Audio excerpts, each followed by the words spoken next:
So just as an introduction, we will be focusing on values and tips that I've experienced in the therapy room that I give to my clients.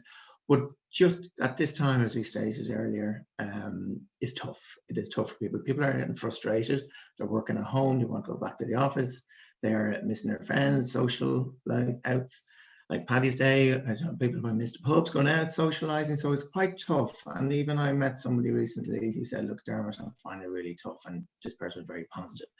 So this is not going to be negative. It's very much a positive presentation because I got my vaccine, if you can see that badge, and I am vaccinated. So there's hope on its way. So let's say the plan for the next 3 months and June that everybody vaccinated. This presentation will help you within the next 3 months. So me, a little bit about me, my story, who haven't met me before, but my name is Dermot McCarthy and I am a psychotherapist and CFO of Under the Rainbow. A few years ago, in the last recession, I was an accountant, went up the ladder, sadly lost my job. It took me a year to get another one. And within that time, I suffered from depression. Sought help, went to a therapist, and within my sessions, I became very interested in the topic of therapy. So I asked my therapist at the time, how did you become a therapist? And she told me. So we started. And a few years later, redundancy came again, took redundancy, qualified as a therapist, set up Under the Rainbow about 2 years ago now, with 2 others. And now it's funny how life comes full circle. I'm now a CFO with my finance experience, and I am a psychotherapist, a job that I love. But we're not here to talk about me and Alex really, but to know, how are you all in this? How are you all coping? How are you feeling about this lockdown? There's a chat room there. You can select my name and send just 1 or 2 words if you like. There's no pressure to do this. You can even just write it down if you want. Because I just want to find out how you're all feeling about this. So just give you a moment.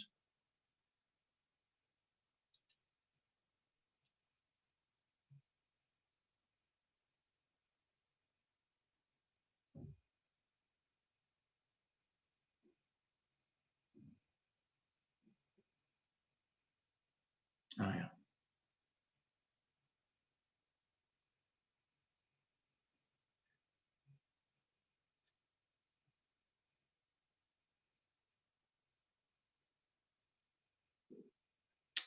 Great, thank you. I'm seeing, yeah, I'm reading the messages. So thank you all very much for your contribution. And yeah, I actually will be, the reason why I'm asking this question is because this is what I'm seeing in the therapy room as I'm a therapist. People are bored. They are really running out of ideas. They're trying to remain positive, but they're finding it very difficult. They're very frustrated at the situation. They feel like, exactly, when will I go back to the office? I miss my colleagues. Other people are struggling because they're unemployed. And this is all causing a lack of motivation, which is causing a lot of stress and leading on to anxiety. So yes, in all this, when I saw it was coming into the chat, so thank you again for sharing, lack of motivation, trying to remain positive. As I said, this time of year, or now, we're actually, cannot believe that we're 1 year in lockdown. And it is really, it's really struggling time for most people. But we are, I'm trying to be very positive, but we are here, Alex and I, to give you some tips to help you through the next few months, because I do believe anything what the Aviva Stadium went through, what they did, were a very efficient service. We will be all out of this year, no doubt. So let's start with the tips I see that I give, I see my clients struggle with, I give to my clients. And you may want to, don't worry, we send this presentation out afterwards, but you may want to take a few notes down if anything strikes you. They may be basics, but they're vital. They're actually very simple tips, but they're powerful tips. So number 1 is diet. Make sure you have a well-balanced nutritional diet. Of course, you got the odd takeaway now and again to keep you going. But I see my clients, definitely, Alex is agreeing with me, and there's no problem with that. I have myself. But I see people who actually are looking at their diet and all that really has improved their mental well-being. Sleep, an awful lot of debate out there about 8 hours sleep. Me personally, I do need 8 hours sleep, but see how much sleep you need. It could be 6 or 7, but also get into a good sleep routine. Go to bed at the same time, get up early, same time, whatever time it needs, get into a good sleep routine. Exercise. We need to get out of our room. We need to get out there in the fresh air. Yes, we have 5K at the moment. I do not know if this is going to be extended, but exercise is vital. Now, exercise, I'm a runner, and probably people that I work with are sick of me going about running, but running to me is vital for my mental health and welfare. I go running most days, well, not every day, but the highlight for me is Sunday morning. It's brilliant. But exercise can incorporate a jog, a walk, 5 minutes, just fresh air. I know a client of mine started doing that, just doing 5 minutes walk. I'm walking outside the office of, well, their office at home, and just feeling great after it, because they need it. But exercise can be indoors as well. I know people who've lost the gym, missing the gym. Well, I miss my swimming pool in the gym. It'll come back someday. But people are now working at home, like working out. I know some people who've done gyms at home. They've actually done it that I work with. So it's pretty vital that you can actually do this.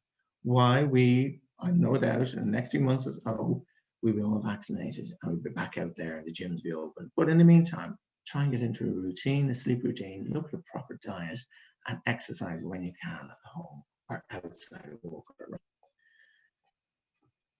Another thing that I would definitely pass on to you all is writing now and journaling. Keep a journal of your thoughts. It's a great way of writing your thoughts down, from getting your negative thoughts from here down to the paper, because you're taking more control of it. I know I worked with a client a while ago and was really stressed out about the situation, very anxiety. Told him, take out a book, take out a journal and start writing your thoughts. So for some of the session, he started writing, and then at the end he went, "Grand, thank you, I feel much better." It's powerful. I was apprehensive about it, but being a therapist, you have to study these things and put these into practice. So I find journaling right for me. I do it every morning, regardless of how I'm feeling. Fantastic. Second, cooking. Alex will agree with me. We're talking about this. And this is the secret weapon, to fight this lockdown boredom. This is my clients who starts to cook and start looking at courses out there. Alex, he's great. I'm using his, going to do a plug here, his 30 minutes menu. I've been using it, and it's not because I'm a very busy man, and it only takes 30 minutes. The food is excellent, it's superb, the menus I suggested. But people are really finding cooking immense because they're nourishing. It's part of your self-care. It's giving you a break from what's ever going around. Like I've been vaccinated, and at the weekend I said, what lockdown?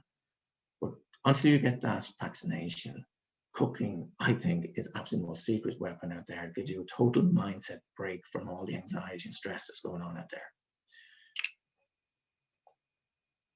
Absolute must, social media. Stay away from the toxic social media out there. There's so much drama. Even when I was going for the vaccine, I can't remember what popped up about the clots, and there was a worry about it. I ignored it, and they have just completely ignored it. There's so much drama out there. And when people start doing this, my clients I work with, when they just cut out the social media that's toxic, their mental health improves. Because if you are anxious, and if you're really looking at the numbers all day and RT news, drama and all that, particularly I remember over the Christmas period, one reporter said we might have to go to level 6. It was shocking to hear. There's some people out there who'd be absolutely terrified of this, and anxiety out there is sky high. So limit your social media as best you can. Look at the positive side of social media. Stay away from the negative. Again, two of the vital tips that I'll give, two of the vital and most important tips I give my clients. One is routine. Get into a routine. Get up in the morning at the same time, plan your day, have your lunch breaks if you're working, have your exercise, journaling, cooking. Get into a routine. You need to plan your time out. And Alex will be touching on this. You need to plan the next week or so, or the month, whatever. Get into a routine, because you're taking control back and you're not letting that lockdown and boredom take control of you. Secondly, most important, creativity. Find whatever creativity is key for you. And creativity in my work is key for helping my clients deal with their anxiety. Creativity could be drawing, writing, painting, doing videos, presenting, doing something like that. Creativity is absolutely wonderful. And people they don't realize when they come to me that they've lost these creative skills. And when I keep saying to them, some of them don't believe what I'm saying, but when I keep saying, go, just creativity, whatever it is, and when they find it, be it drawing, be it writing, be it painting, it's wonderful that they get into a habit. And when they get into a habit of routine, planning their day out, planning a week out, planning their time off, switching off from work at home, doing creative skills they have, it's brilliant for their mental health. Mindfulness is the practice when the get into the moment. And this is what's key. Routine and creativity helps my clients practice mindfulness. And mindfulness is a wonderful way of taking a break from what's going on. Meditation is included, by the way.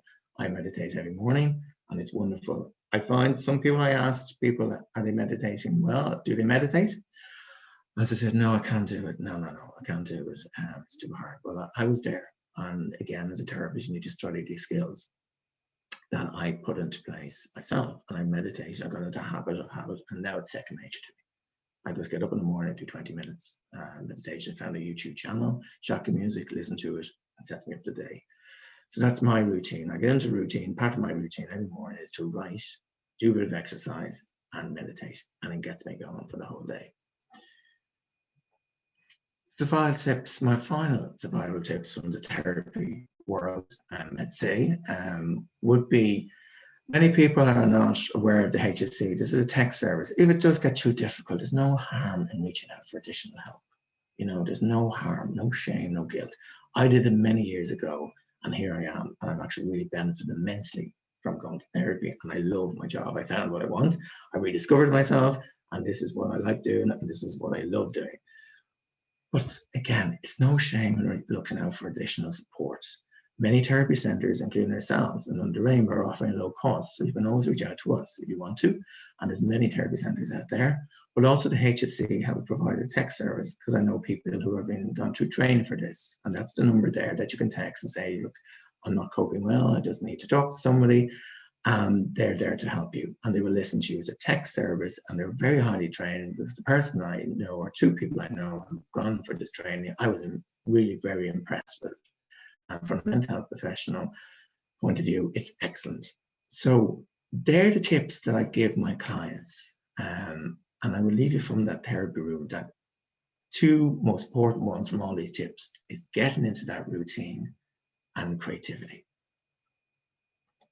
So Alex, would you like to take over?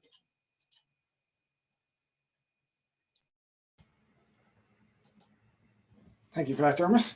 And yeah, it's great to be here, as you said. And I suppose as an introduction to myself, I'm a nutrition and change coach. So I work with people to help them eat well and figure their stuff out. So whatever that looks like for different people, it looks different for everybody.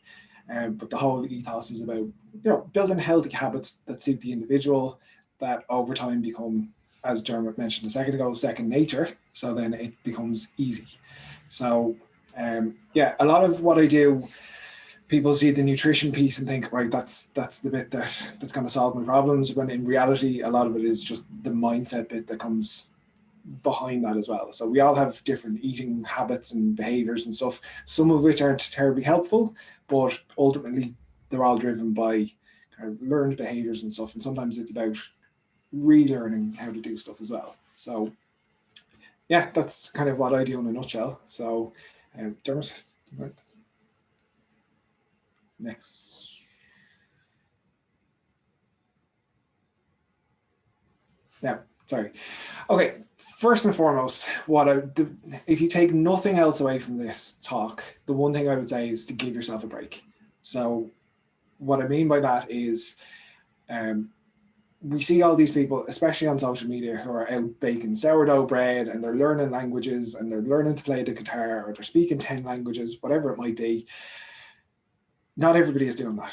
So, and it's not a competition. If you're finding things particularly difficult, then it's okay to give yourself a break. If you just need to be, then, and that's what's right for you now, then do that. I think Pat Diverley was the one who quoted this, or at least this is where I heard it from, but don't compare your background scenes to somebody else's highlight reel. And that's what you see on people's social media, is the bit that they want you to see, not the difficult, dirty bit in the background where people, look, everybody is struggling with this lockdown and everybody is struggling differently. So, we got to be aware of that, and also be aware to just give yourself a break. So the thing I wanted to focus on today, I suppose to start with, is the idea of a value system. So this quote sums up the whole thing about, does man create its environment, or does man's environment shape their behaviors, or does man's behavior shape their environment? And it's, he who has a why to live for can bear any how. And this is the idea behind, in one of humanity's darkest periods, when people were locked up in concentration camps, there were still people who walked around and shared what little bread they had with other people, because they valued human connection and support and kindness over everything else. And they're the ones that defined their reality. So they didn't let the camps break them down. They chose, no, I'm going to focus on what's true to me. And, they shared. So 3 things that you'll hear a lot of coaches or mindfulness teachers or whatever talk about is your values, beliefs, and your boundaries. What I wanted to focus on today is the values. So, Dermot. Now, you might say, what is a value? And I know I said that all the time, because even before I trained in coaching, while I was training as a coach, everybody was talking about, what's your value system? What do you value? And it never really clicked with me, because it's such a nebulous concept. Like, what does a value even mean? And it was only when somebody phrased me like, what's important to you, that it really clicked and it really made sense. And the idea is that, is your family important? How important are your friends? Where does travel rank in it? Especially now with all the lockdowns going on, how much do you value connection, or how much do you value your privacy or your security? I think a big part of what's affecting people in the lockdowns today is people don't necessarily take the time to sit down and think about what their values are or what's important to them. And then when suddenly all of your freedom, most of your freedoms are taken away, or there's massive disruption, it's impinging on something and you don't know what it is. So that's where a lot of this frustration and the anxiety can come from. And what I wanted to kind of focus on today was some tips on how to recognize what's important to you, how to flesh that out, and maybe come up with some ways to serve those values. So the idea of values, or everybody's values are hierarchical. Okay, so we all value different things differently. So whereas somebody might value their health above all else, if you're not healthy, you can't do anything else. And then they might value stuff like social contact or travel or fitness or rules. And that's a big one. And it's something that I've learned about myself in the last 12 months, is just how important the idea of rules and everybody kind of being in the same boat is. So that's why I get stressed when I see people kind of ignoring lockdown rules or not social distancing. And that's something that I need to deal with. But I also need to recognize that not everybody values them the same as I do. So I might be looking at somebody walking along a narrow path coming towards me who doesn't move over to the side of the road. They might not value the real system as much as I do, or value their health as much as I do. Maybe they value just, I don't know, their whatever headspace they're in, and they're thinking about something and that's consuming them. And they're not even aware that I'm there. And you need to be able to recognize that we're all coping with things differently. We're all in very different places. So not everybody sees the world through the same eyes. And like I said, I think that's where a big amount of the stress and anxiety is coming from, is that people are looking at others doing things that they wouldn't do, and they're saying, but that's not me, I don't do that, that person is wrong. And it's creating this barrier, this stress between people. And like I said, if we can take a step back and say, okay, I recognize that this is impacting me because this is where my value system is at, this is what's important to me, and that's going against that. But you need to take a step back even further and go, okay, but what, maybe it's not the same for them, and you need to give that bit of the space. So How do you figure out what's important?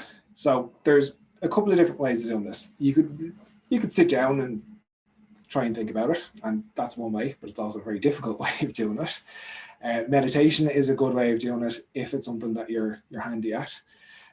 But a good starter way to do it is you could either look at what you celebrate or what you admire in other people. So if you look at somebody that you look up to, or that you're friendly with, or that you just like, then what is it about that person that you like? Are they a good listener? Then, or do you feel like you're being heard when you're talking to them? Then maybe empathy might be a big thing for you, that you're a real person in front of somebody else and they recognize that. Are they open and honest with you, and they'll tell you the brutal truth even when it hurts? Maybe honesty is a big value. Or do you have a sense of adventure and freedom, and you want to get out and explore things? And that's where a lot of us, I think, are struggling with the lockdowns and the 5 kilometer restrictions, is that sense of freedom is being hampered. I mean, we can't go and do stuff and see new places, can't travel to new countries, can't experience different things, and that's a big stressor. So maybe travel is an important thing to your freedom. And the other way of doing it is looking at people that you don't like, or that you maybe don't vibe with, and see what it is about that person that you don't like. So, like, are they constantly late for meetings? Do they not show up to their Zoom calls on time? Do they not respond to an email when something needs to be done? Maybe respect is a big value for you, and by not doing that, they're not respecting your time and space. Do they lie a lot? Is that something that you just can't abide? Then maybe trust is a big thing for you.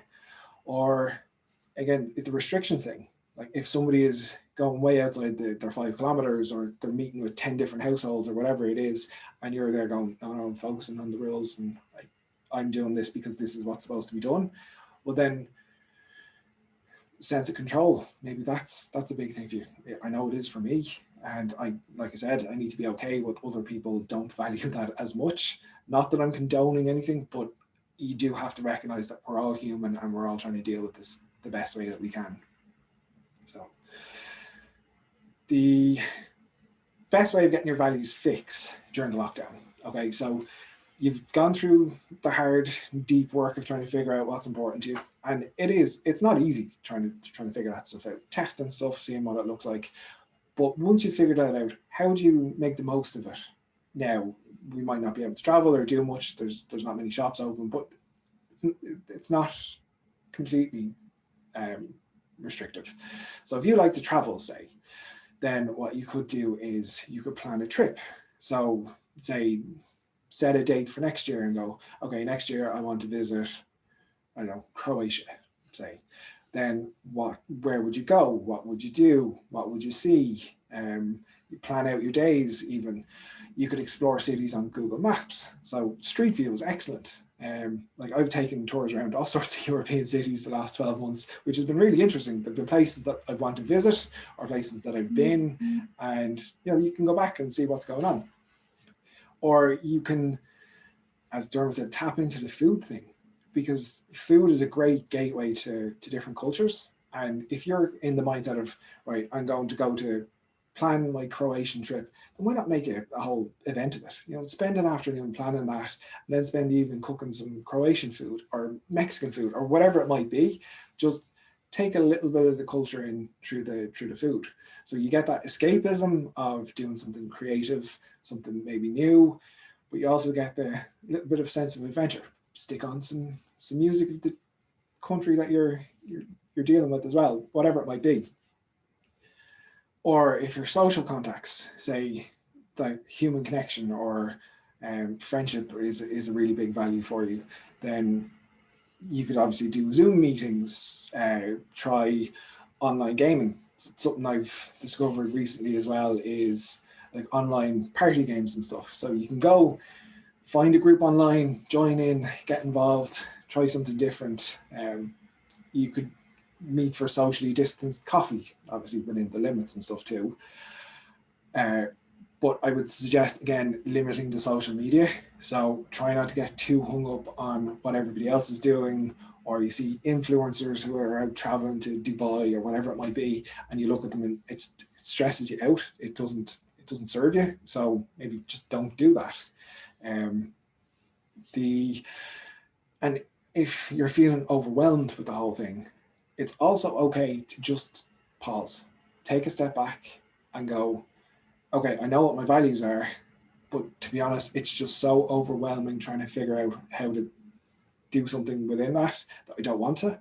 That's okay too. If you need to just sit and binge watch Netflix for an afternoon or whatever it is, and you're beating yourself up for feeling unproductive, don't. Because if that's what you need in the moment to make you feel okay, or to get to the next day, that's okay too.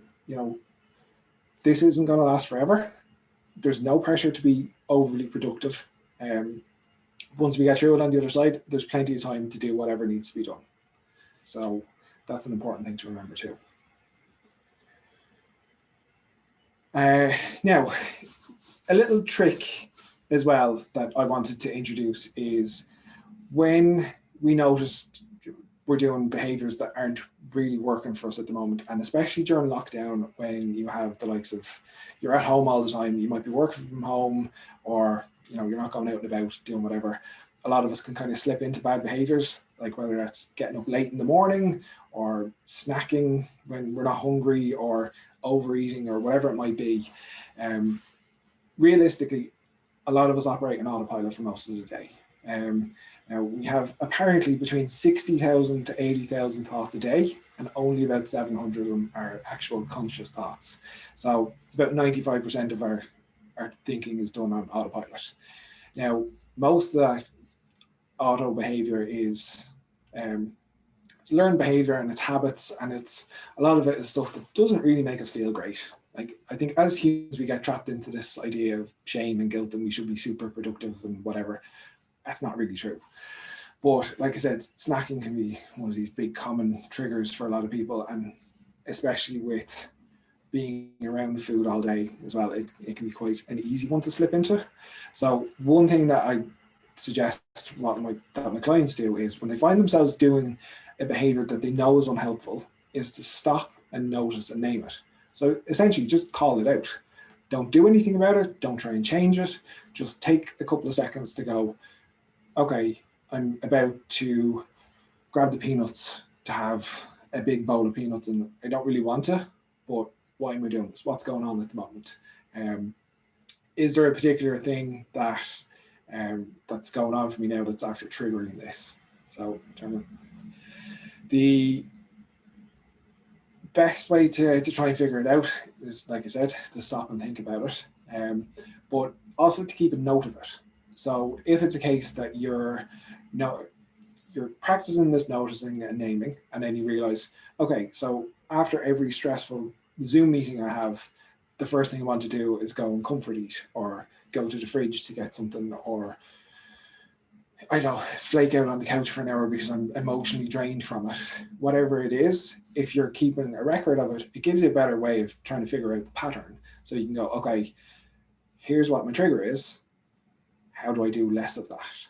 So the unhelpful behavior itself isn't the problem. It's just a symptom of the problem. The problem is the bit that triggers it in the first place. So like I said, there, stress can a lot of the time lead to comfort eating, that you're looking for the endorphins to make you feel better, and it might give you a temporary boost.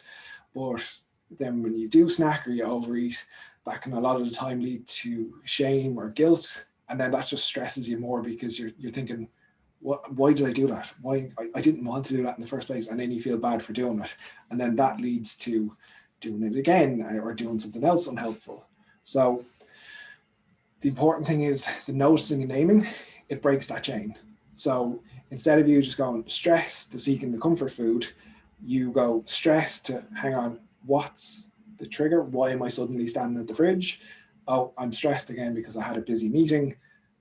Do I want to have the snack or not? Yes or no? Then it becomes a choice. So you're back in control of your behavior then. A lot of the time you go, you know what? I don't need the snack. And sometimes you go, actually, it's exactly what I need right now. But the important thing is that it becomes a conscious choice. It's not an autopilot behavior. So the other thing that you can do to build off that and to build into a lot of the healthy habits idea is taking action. So a great tip, and I use this myself all the time, is the 5-second rule. So it was made popular by another coach, Mel Robbins. She's a big deal in coaching circles, but her whole thing is that motivation comes after action. So we can sit around all day waiting for motivation to happen, but every one of us here knows that it doesn't just, you can't just magic it up. You can't just decide to be motivated. So what actually happens is you take an action first and the motivation to continue then kicks in. So the idea behind the 5-second rule is fairly simple. You want to do something, you get a good feeling to go, okay, I want to do X. Then your brain gives you about 5 seconds before it kicks in with self-doubt and talks you out of it. So that's just the way your brain works. Normally, your thinking is done in the reptilian part of your brain, your lizard brain. That's where those 70 or 80,000 thoughts live every day. That's the autopilot bit. Most of it is done autonomously. And your brain likes to live in a status of homeostasis. So it means staying the same. Your brain doesn't like change, and it will do everything it can to make you not change, because change is uncomfortable. Your brain doesn't want to work hard. So it's just going to talk you out of whatever you want to do. That's where the 5 seconds comes in. Now, if you, again, break that chain and interrupt that pattern and use the 5-second rule, what you do is you think of a decision, you count backwards from 5, and then you take the action. So you go, I want to do X, 5, 4, 3, 2, 1, just do it. And then it's done. Then when your brain kicks into the self-doubt and goes, you can't do it, you've already done it. You've beaten it. What the science is that it takes the thinking from your reptile brain and brings it into your frontal lobe, your neocortex, which is the logic and control center of your brain, and it gives you back the control over the decision-making process. So instead of your brain going, no, you don't want to do this because of all these myriad of reasons, you're going, okay, I want to do a thing, I'm going to do the thing. And the best thing is the more often you practice this, the more of a habit it becomes, the more that becomes your autonomic response, and the easier it is to just motivate yourself into doing stuff. Action becomes the habit rather than the self-sabotage. So here's an example of it. And I think we could all be guilty of this. I know myself, this is the part of my life that I introduced it in and had the most effect. So when I kind of started my health and fitness journey, I wanted to go to the gym. So I used to do it in the evenings after work. I'd come home, I'd have dinner, get my gear bag, go to the gym. I train maybe once or twice a week, realistically, because the amount of times where I go, oh, I'm tired, it was a long day, it was a big dinner, whatever it might be, I'd give myself a million reasons to not do it. Then I tried doing it after work, before the gym, or after work, before dinner. I'd go to the gym on my way home, and it was more consistent. But again, I get maybe twice or 3 times a week if I was lucky. The same thing. Oh, I'm tired. There's something else to go or to do, whatever it might be. Didn't happen. So then I resolved to doing the first thing in the morning. My problem was I got up at the last minute. So if I had to go to work, if I had to be out of the house at 8 o'clock, I'd be up, showered, and out the door in as little time as possible as I could, because I got more time in bed.